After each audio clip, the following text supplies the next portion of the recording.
torture chambers, secret passageways, vats of acid, and deadly vaults. In 1895, Chicago police unearthed horrific evidence of torture and multiple murders at the sprawling castle of H.H. Holmes. Masquerading under the guise of caring doctor, kind husband, and prominent businessman, H.H. Holmes was a contemporary monster, designing his buildings solely for the disposal of human bodies. Torture doctor, monster of 63rd Street, H.H. Holmes was America's first serial killer.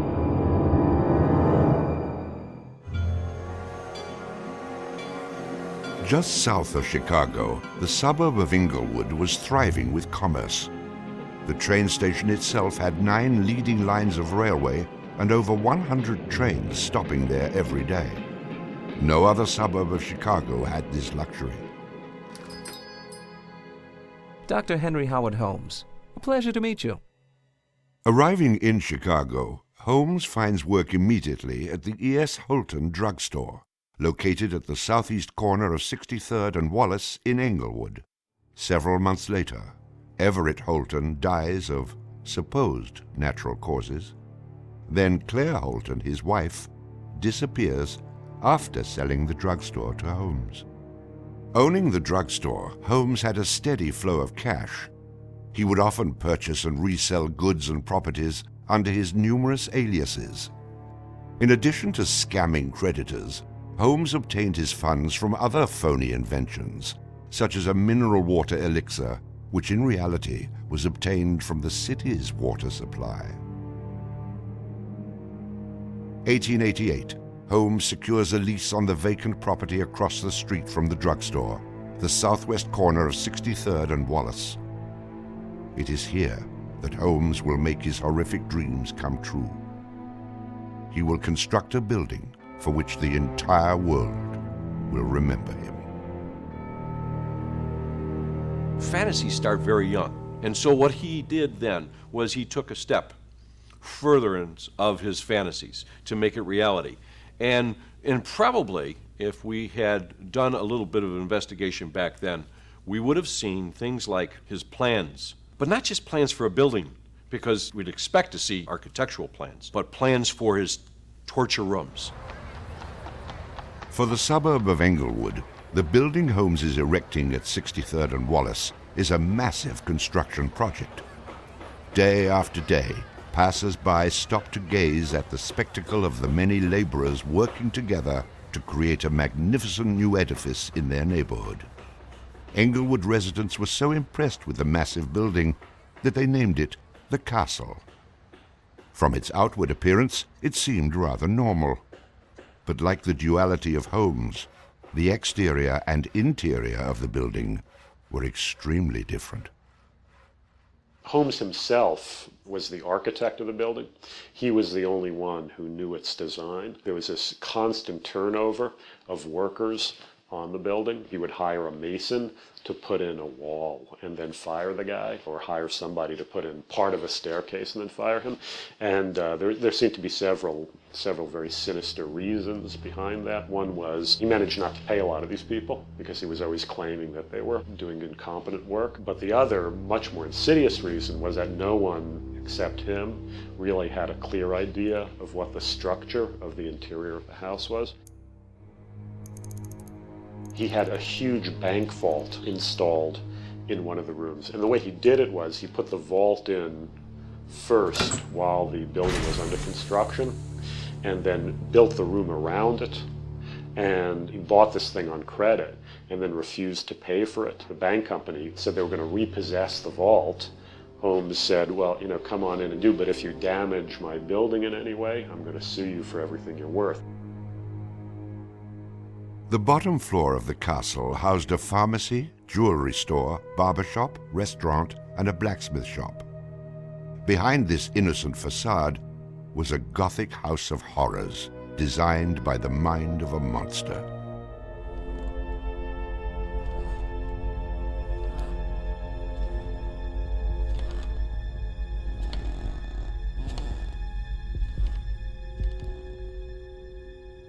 The third floor seemed innocent enough, containing rented rooms, legitimate offices, and Holmes's own bedroom.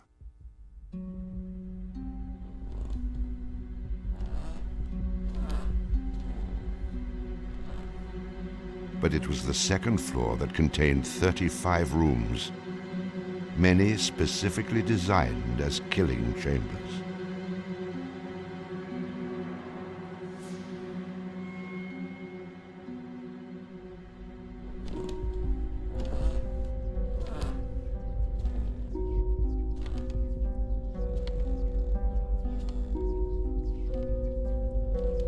Disorienting unsuspecting victims, the labyrinthian construction contained numerous staircases and doorways that led nowhere.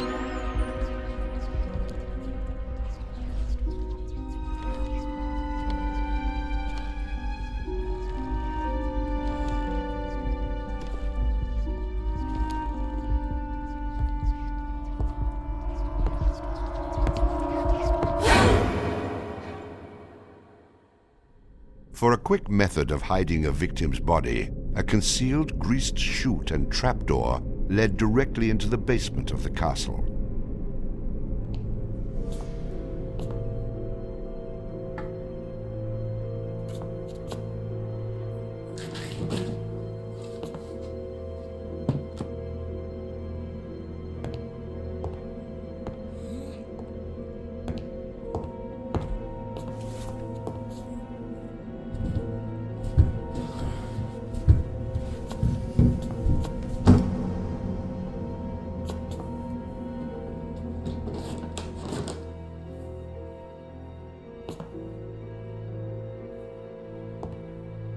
The basement held the most terrifying rooms, resembling a medieval torture dungeon. Acid vats, quicklime pits, and a crematorium disguised as a glass-bending furnace were Holmes's favorite methods of immediate body disposal.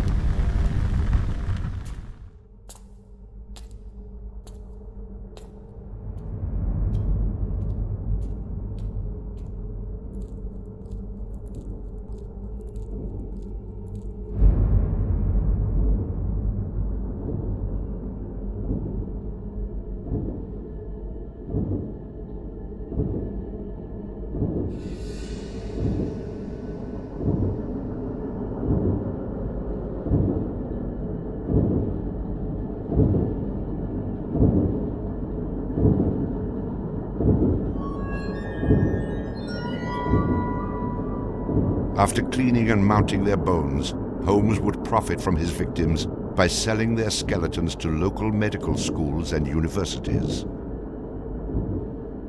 Holmes would make a killing in Chicago, financially and literally.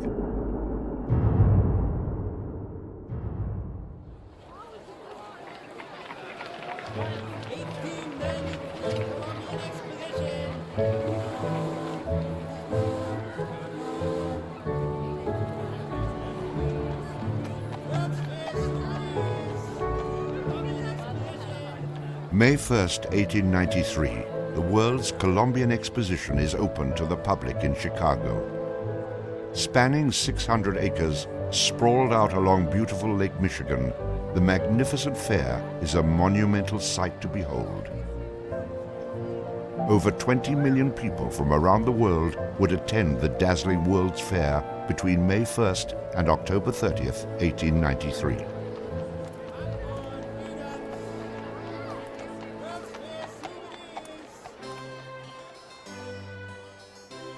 Holmes utilizes the World's Fair as the perfect opportunity to capitalize on his demented design of the castle.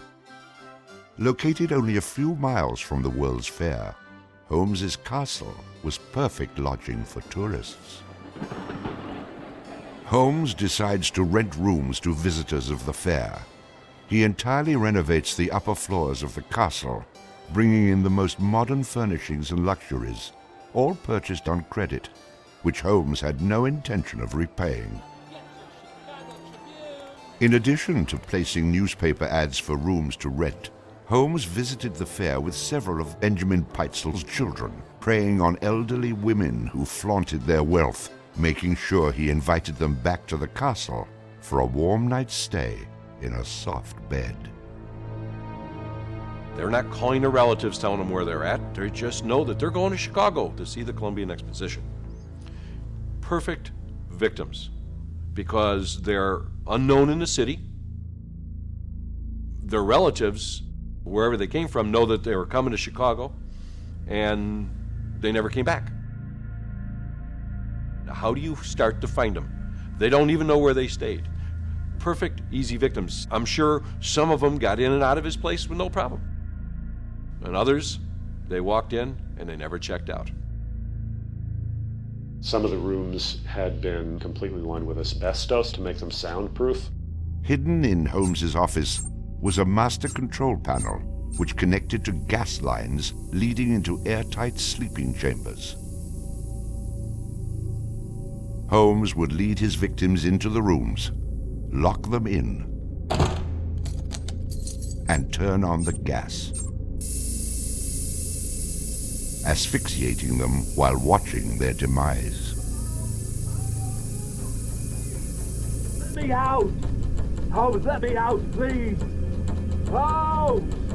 Holmes! Holmes, please!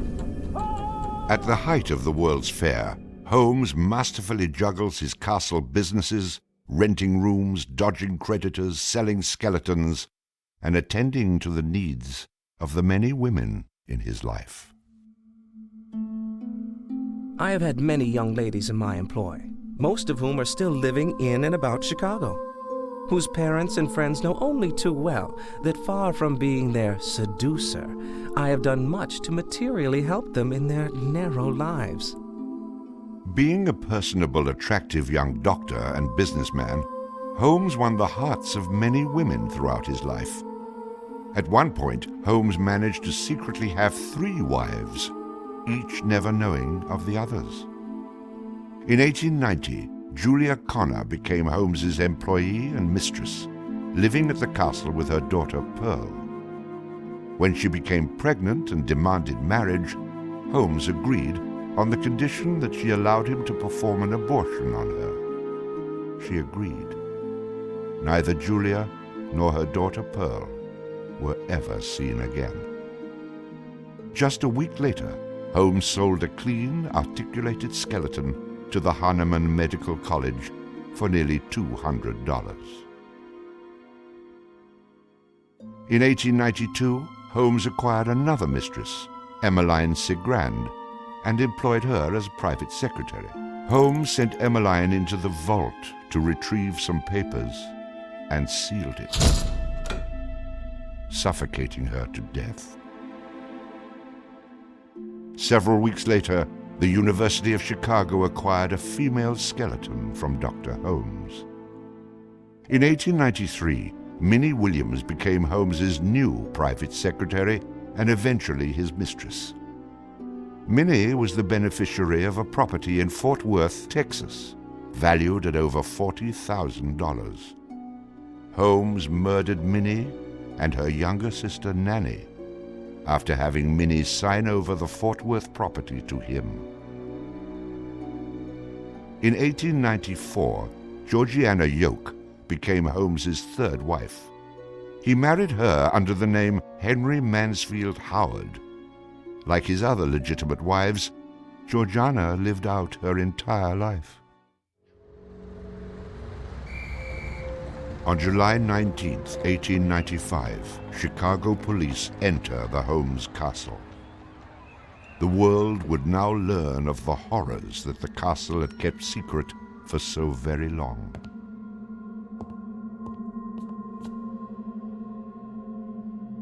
As disoriented detectives and police searched the upper floors of the castle, the true depths of Holmes's evil were waiting in the basement.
Among the death devices in the basement of the castle, investigators find piles of mixed human and animal bones, bloody women's undergarments, and a wooden dissection table saturated with dried blood.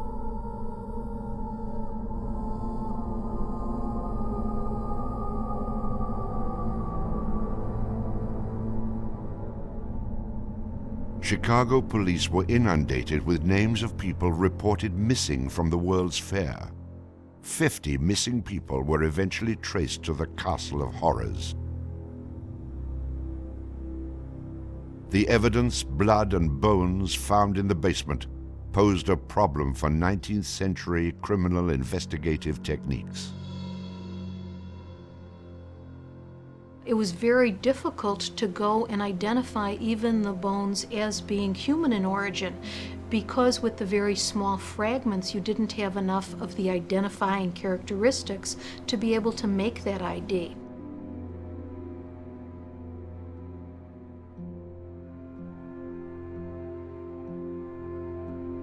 The world is now calling Holmes the monster of 63rd Street, torture doctor, and the modern Bluebeard. Overnight, Holmes transforms from arch-swindler to arch-fiend. A Chicago journalist calls Holmes a multi-murderer. The Holmes case generated this incredible amount of national attention and really international attention. Really in his own time and in America, Holmes was much more notorious and more widely known than Jack the Ripper, who was a contemporary of his. Then as now, people were very, very fascinated to sort of visit the sites of these terrible crimes. And his castle became a kind of tourist site. And there were various people who were wanted to take it over and turn it into a kind of murder museum.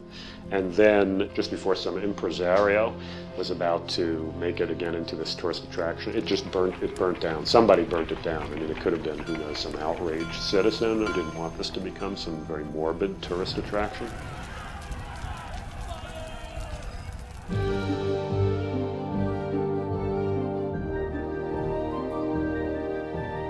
Holmes's trial was kind of the O.J. Simpson trial of the day. It just generated this huge amount of publicity. The case had become a kind of national obsession. Of course, there wasn't CNN or Court TV back then, so it couldn't be covered quite as relentlessly, but it was covered very, very extensively. There were true crime books and pamphlets and all kinds of stuff.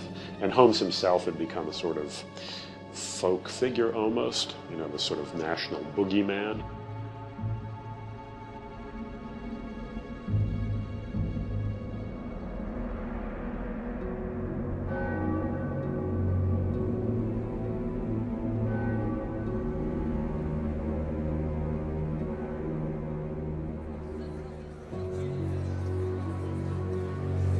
The courtroom fills for the final verdict to be read.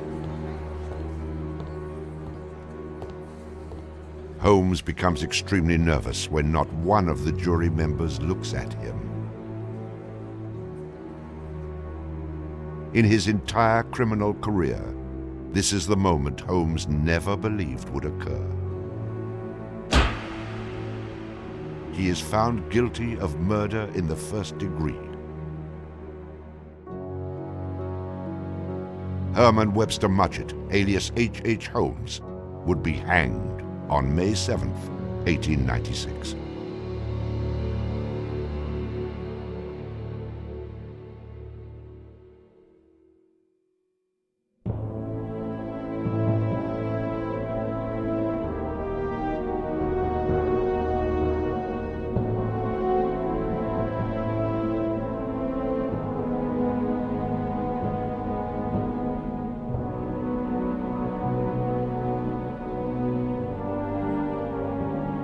While Holmes was in jail, awaiting the execution of the sentence, he was made an offer by William Randolph Hearst, supposedly for a significant amount of money, to provide his confessions. Holmes, who had already issued about a half a dozen completely self-contradictory versions of his crimes, clearly at this point felt he had nothing to lose. He was going to die anyway.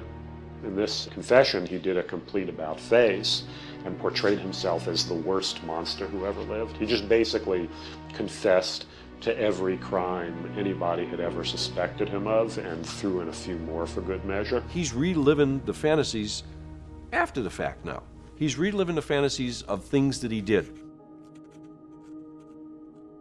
She was very willing to do this, and prepared to leave the vault upon completing the letter, only to learn that the door would never again be opened until she had ceased to suffer the tortures of a slow and lingering death. The partial excavation in the walls of this room found by the police was caused by Latimer's endeavoring to escape by tearing away the solid brick and mortar with his unaided fingers. I closed the door and turned on both the oil and steam to their full extent.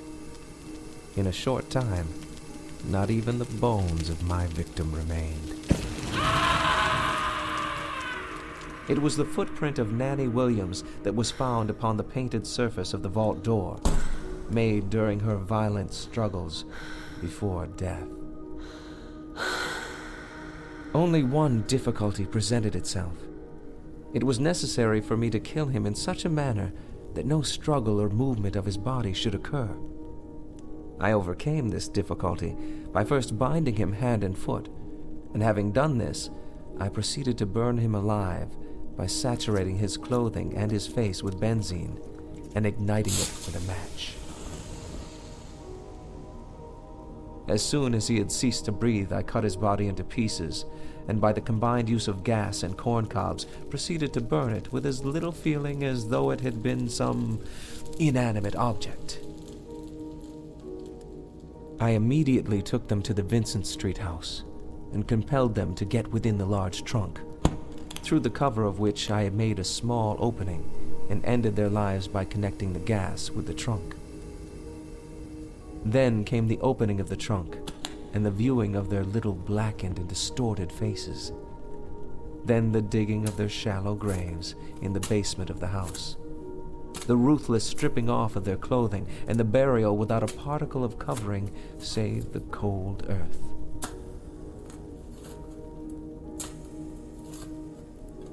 I am convinced that since my imprisonment, I have changed woefully and gruesomely from what I was formerly in feature and figure.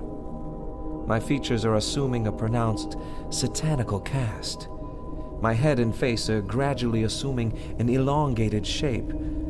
I believe fully that I am growing to resemble the devil.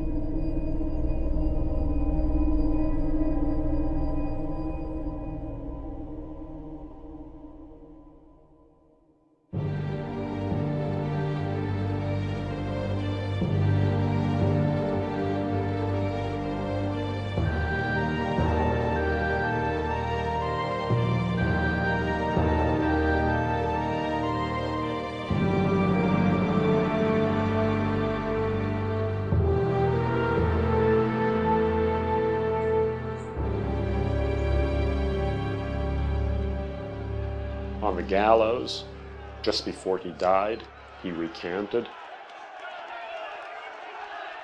He claimed that the confession that he had published was a complete fabrication. The extent of my wrongdoing in the taking of human life consists in contriving the killing of 2 women that have died at my hands as a result of criminal operations. That is all I have to say.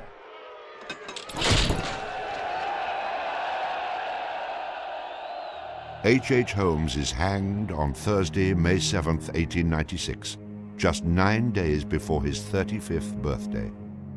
At 10:25 a.m., he is pronounced dead.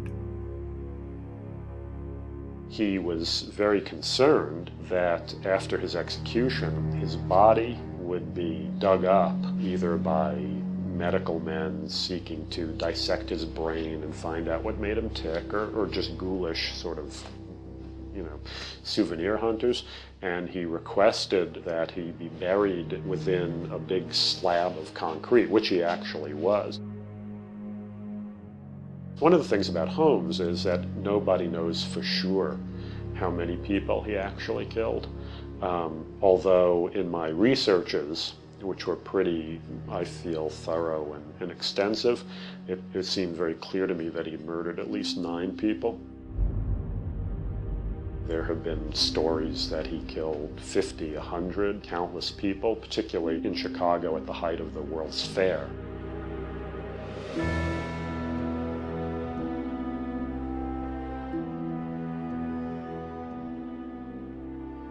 How many people did Holmes actually murder? Most likely, no one will ever know. Holmes and the many other people that came in contact with him are long gone, having taken the answers with them to their graves. I was born with the devil in me. I could not help the fact that I was a murderer no more than the poet can help the inspiration to sing. I was born with the evil one standing as my sponsor beside the bed where I was ushered into the world, and he has been with me since.